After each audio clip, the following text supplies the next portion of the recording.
नमस्कार दोस्तों, आज हम लोग अवधान अटेंशन के बारे में चर्चा करेंगे। यह भी बड़ा इम्पॉर्टेंट टॉपिक है।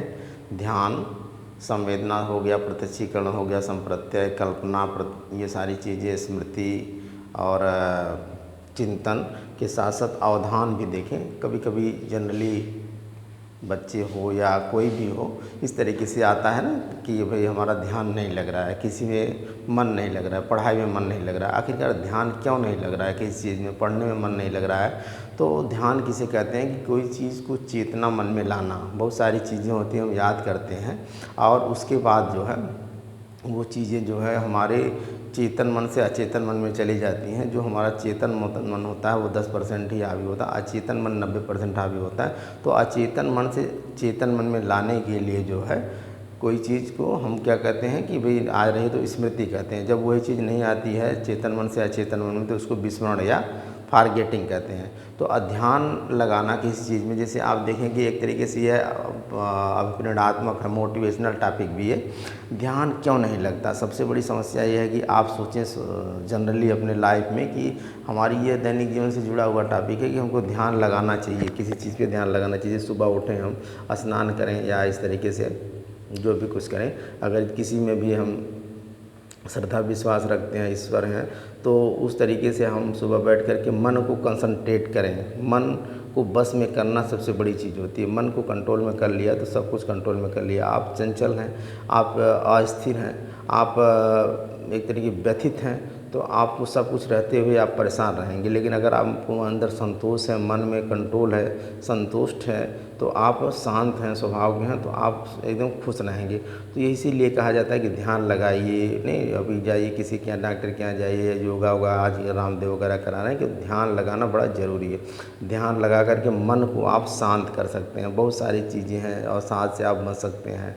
आजकल जो ध्यान नहीं लोग लगाते हैं, इधर उधर चकाचौंध ज़िंदगी में, सोशल मीडिया का ज़माना है, मोबाइल का ज़माना है। जैसे आपसे कहा ना कि आप ध्यान लगाइए, लेकिन पता चला आप ध्यान लगाने बैठे, आपको विद्यालय का ख्याल आ गया, आपको ऑफिस का ख्याल आ गया, परिवार का ख्याल आ गया, पास पड़ोस का ख्याल आ गया, ये घटा है, ये बढ़ा है, ये चीज़ें आनी है, ये चीज़ें जानी है, बहुत सारी चीज़ें। तो उन सारी चीज़ों से आपको जैसे फालतू चीज़ें जो हो, जो ज़रूरी है वो तो उसको अपने दैनिक जीवन से आपको जोड़ के देखना है, उसको तो रखना ही है। लेकिन जो चीज़ें आपके जीवन में अनावश्यक है, जो चीज़ की कोई वैल्यू नहीं है, उस चीज़ को आप उससे दूर रहें तो अच्छा है, तभी आपका ध्यान लगेगा। जैसे किसी चीज़ को करने के लिए सबसे बड़ी चीज़ें होती है कि आखिरकार कोई समस्या आती है तो उसका समाधान भी है। समस्या अगर समझ में आ जाए तो समाधान अपने आप समझ में आए। हमारा ध्यान क्यों नहीं लगता? ध्यान लगने इसलिए नहीं लगता कि हम बहुत सारी चीज़ों में उलझे हुए हैं, बहुत सारी बातों में, बहुत सारी समस्याओं में, बहुत सारी परिस्थितियाँ हमको जकड़ी हुई हैं, हम लोग बिखरे हुए हैं, हम लोग चंचल हैं। हम लोग किसी का देख लिए, कपड़ा देख लिए, तुरंत हमारा किसी का रूप रंग देख लिए, तुरंत हमारा किसी के घर को देख लिए तो तुरंत हमारे ये इधर उधर ताकने लगते हैं ना, कि रंगाई पुताई हुई, या किसी का इस तरीके से थोड़ा सा भी परिवर्तन देख लिए तो उसमें थोड़ा सा हमारा ध्यान जो है, किसी की गाड़ी आ गई, तेज़ आवाज़ कर गई, जल्दी आ गई, कहीं झगड़ा हो रहा है कहीं, तो इस सारी चीज़ें जो है हमारे ध्यान को भंग करती हैं। तो कह रहा है कि ध्यान के बारे में दो लोगों की परिभाषा डम्बिल ने कहा, एक वस्तु पर चेतना का ध्यान कर लेना ही अवधान है। क्या है? अवधान है या अटेंशन है। और मन कहते हैं बिना अभिप्रेरणा के अवधान ही नहीं होगा। मन की परिभाषा ये है कि बिना अभिप्रेरणा के, बिना मोटिवेशन के ध्यान नहीं होगा, अवधान नहीं होगा।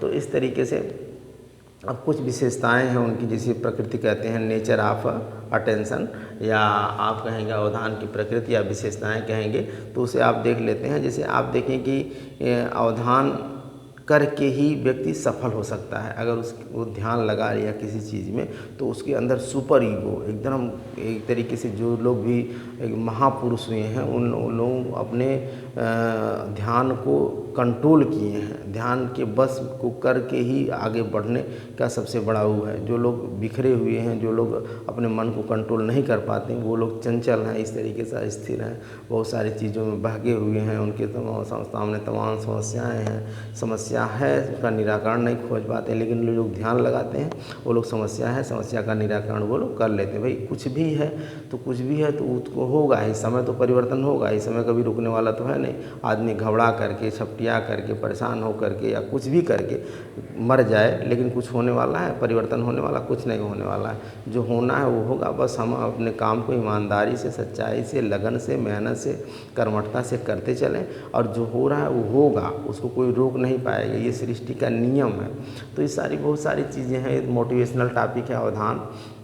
इसके लिए तो आप देख लेंगे, इसके जहाँ जहाँ से क्वेश्चन बनते हैं, इसके ध्यान के प्रकार हो गए, अवधान के प्रकार हो गए, अवधान की प्रकृति हो गया, अवधान की विशेषताएं हो गई, और एक तरीके से तो यहाँ से बहुत सारे क्वेश्चन बनते हैं। और अवधान के कारक हो गए कि कौन से कारक होते हैं, बाह्य कारक होते हैं कि आंतरिक कारक होते हैं, कैसे आपका अवधान जो है लगेगा, किससे आपका जो है अवधान नहीं लगेगा। तो कुछ विशेषताओं को पहले हम लोग देख लेते हैं कि अवधान की विशेषताएं क्या है, अटेंशन के नेचर्स क्या हैं, या विशेषताएं कह लें या प्रकृति कह लें। मानसिक तत्परता, मानसिक तत्परता से तात्पर्य यह है कि किसी चीज़ को जब आप मानसिक रूप से करने के लिए सक्रिय होते हैं तो वह उसमें आपका अवधान लगता है। भाई मन के हारे हार है, मन की जीत जीत। मन को जब आप किसी चीज़ में लगाते हैं, मन से करते हैं, तो वहाँ आपका ध्यान लगता है। दूसरी चीज़ है उद्देश्य पूर्णता। उद्देश्य पूर्णता भी इसकी विशेषता है कि आप किसी चीज़ का उद्देश्य बना, जैसे आपको परीक्षा में पास होना है, आपका ये उद्देश्य है कि मैं फर्स्ट आऊँगा, तो आप वहाँ ध्यान लगाएं किस पे, किताबों पे पढ़ने में आपका ध्यान लगेगा। यानी यह भी एक ही विशेषता है, किसी कार्य को करने के लिए अगर आप उस चीज़ को करने के लिए उद्देश्य बनाते हैं तो उस चीज़ पे आप ध्यान लगाएंगे, चाहे वो पढ़ाई लिखाई से संबंधित हो, चाहे आपसे बिजनेस से संबंधित हो, या घर परिवार से संबंधित हो, यानी कहीं से भी वो संबंधित चीज़ें हों, अगर आप उसमें उद्देश्य बना लेते हैं यह कार्य मुझको करना है, तो वहाँ आपका ध्यान लगेगा। चयनात्मकता, भाई चयन करना, जैसे कुछ चीज़ें होती हैं उसमें आप चयन कर लेते हैं, उस चीज़ों में जिसमें आपका ध्यान लगता है, वो जिस चीज़ को आप चयन कर लेते हैं वो चीज़ आप ध्यान में रहती हैं, और उस चीज़ को आप ध्यान लगा करके अवधान करके अटेंशन करके उस चीज़ को चयन कर लेते हैं। जैसे सब्जेक्ट ही आपके यहाँ बहुत सारे सब्जेक्ट हैं आप पढ़ते हैं, कुछ लड़कों का मैथ अच्छी होती है तो मैथ पे उनका ध्यान ज़्यादा होता है, कुछ लड़कों को हिंदी अच्छी होती है हिंदी पे, कुछ लोगों को इंग्लिश, तो उसमें आप बहुत सारी चीज़ों में चयनात्मकता होती है, मतलब कि अलग अलग सब्जेक्ट हों, अलग अलग लोग होते हैं, उनमें आप उन लोगों को जिनको पसंद करते हैं उनमें ध्यान ज़्यादा लगाएंगे तो उनका चयन कर लेंगे। खोजी प्रवृत्ति, खोजी प्रवृत्ति एक होती है कि भाई किसी चीज़ पे अगर आपका ध्यान लग रहा है तो उसमें कुछ आप खोज रहे हैं, जैसे खोजने के लिए भी आपको ध्यान लगाना पड़ेगा, कोई चीज़ अन्वेषण करने के लिए, रिसर्च करने के लिए, तो उसके लिए आपको ध्यान लगाना पड़ेगा।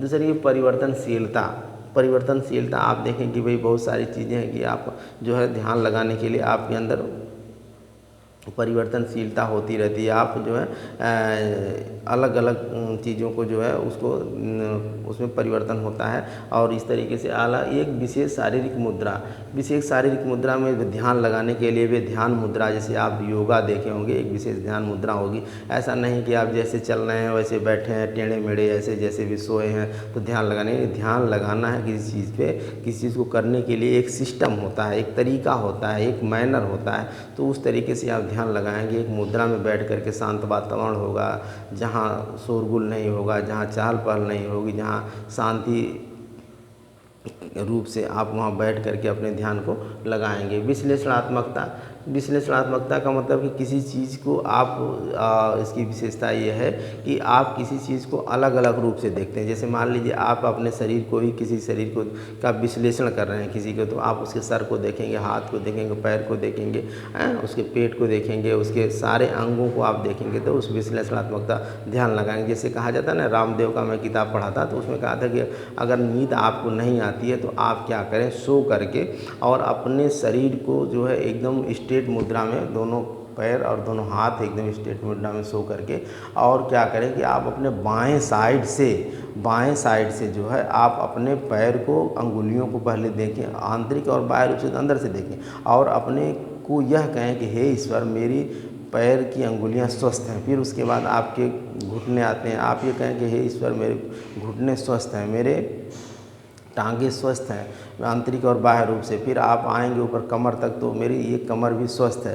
फिर आप बाएं हाथ की तरफ आएंगे, आप उसका आप ध्यान लगाएंगे कि मेरे हाथ भी स्वस्थ हैं। फिर उसके बाद आप सर की तरफ जाएंगे आधे स्वर के, तो मेरे सर भी स्वस्थ हैं, मेरे मुंह भी स्वस्थ है, मेरा मतलब जितने भी आर्गन्स हैं उसके बारे में आप कहते जाएंगे। फिर राइट साइड से आप रिवर्स जाएंगे, इधर से आँखें स्वस्थ हैं, फिर दाहिना हाथ स्वस्थ है, फिर अंदर से फेफड़े, हृदय, किडनी, ये सारे अंग जो है आप इस कहते जाएंगे ईश्वर ये मेरे सब स्वस्थ हैं, यानी ये आप कहिए स्वस्थ हैं। फिर उसके बाद आपके आहार नाल हो गए, आपके जितने भी आर्गन्स हो गए इंटरनल एक्सटर्नल। फिर उसके बाद बाह्य रूप से आपके पैर हो गए, फिर घुटने हो गए, फिर उसके बाद आपकी अंगुलियां होंगी। आप इस कहते जाइए स्वस्थ हैं, तो आपको तुरंत नींद लग जाएगी। इतना कहते हुए आपको नींद लगे, तो वो कह रहा है कि इस तरीके से अलग अलग विश्लेषणात्मक ध्यान भी होता है। संश्लेषणात्मक ध्यान का मतलब इन्होंने बताया कि ध्यान जो संश्लेषणात्मक भी होता है, यानी किसी चीज़ को आप एक रूप में देखिए। जैसे कोई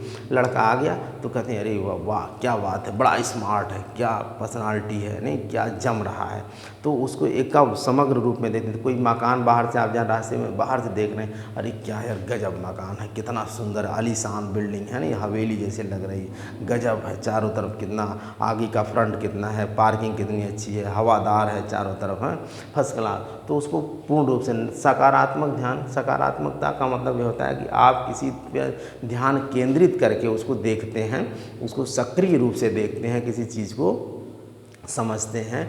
जब उसको जानने का प्रयास करते हैं तो सकारात्मक ध्यान। नकारात्मकता का मतलब उसको सक्रिय रूप से नहीं देखते हैं, सक्रिय रूप से आप उस पर ध्यान नहीं लगाते हैं, बस हो गया यार चलो जी होना है, मतलब कि आप तरीके से निष्क्रिय जो हो जाएगा वो। फिर उसके बाद नकारात्मक विभाजन का गुण इसमें होता है। विभाजन का गुण क्या मतलब हो गया कि आप किसी भी चीज़ पे ध्यान लगाते हैं तो कभी कभी ये होता है कि जैसे आप टीवी देख रहे हैं, खाना भी खा रहे हैं, देखने का भी काम कर रहे हैं, खाना भी काम करने का काम कर रहे हैं, आप अखबार पढ़ रहे हैं, आप पता चला है कि इधर गाना भी सुन रहे हैं। तो इस तरीके से विभाजन का गुण मतलब दो कई चीज़ें आप कर रहे हैं ना, किसी की आप किसी से बात भी कर रहे हैं और टीवी भी देख रहे हैं, तो इस तरीके से जो है विभाजन का गुण। विस्तार गुण सीमित होता है, इसमें इसकी विशेषता है कि इसका भी विस्तार सीमित है। सभी लोग ध्यान को प्राप्त नहीं कर पाते, ध्यान सभी लोग नहीं लगा पाते, सभी लोगों के मन मस्तिष्क में इतनी चंचलता होती है, इतनी चहल पहल होती है, ध्यान लगाना अपने आप में बड़ा कठिन है। और ध्यान लगाना भी चाहिए, अगर आपका जीवन स्वस्थ बनाना है तो ध्यान लगा करके मन को एकाग्र करके अपने संतोषम परम सुखम कहा गया है ना, संतोष ही सबसे बड़ा सुख है। बाकी जीवन में क्या है, 2 गज जमीन ही सबको चाहिए और कुछ नहीं लेके आया है न कुछ लेके जाएगा, ठीक है। तो जीवन का ये तो बहुत मोटिवेशनल एक तरीके से यह टॉपिक है। तो ये सारी चीज़ें हैं। एक शब्द आता है कभी कभी सीटेट के एग्जाम में आएगा, अवधान विस्तृत। अवधान विस्तृत किसे कहते हैं, हमारा ध्यान कुछ वस्तु की संख्या पर जल्दी चला जाता है। कोई संख्या है, जैसे हमारे गाड़ी है तो गाड़ी की संख्या अब हमें यूपी 50 32 40 बता देते हैं, यूपी 50 88 82 बता देते हैं, जो हमारी गाड़ी का नंबर है, या हमारे डेट ऑफ बर्थ है 2375, या किसी की मैरिज की डेट है, या कोई आप जो अपने जीवन में कोई ऐसा काम किए हैं जो आपके लिए यादगार हो, तो उस पर आपका ध्यान जल्दी चला जाता है, तुरंत उसकी बातें होती हैं तो आपका ध्यान वहाँ जल्दी चला जाएगा। तो उसको अवधान विस्तृत कहा गया। इस चीज़ को आपको अवधान विस्तृत, ये 1-2 बार आया था, अवधान विस्तृत किसे कहते हैं, कुछ संख्याओं पर, कुछ वस्तु की संख्याओं पर जब हमारा ध्यान तुरंत पहुँच जाता है, अटेंशन तुरंत हो जाता है, अवधान तुरंत हो जाता है, उसको अवधान विस्तृत कहते हैं। तो ये अवधान की प्रकृति नेचर ऑफ अटेंशन था। आज के लिए इतना ही, धन्यवाद।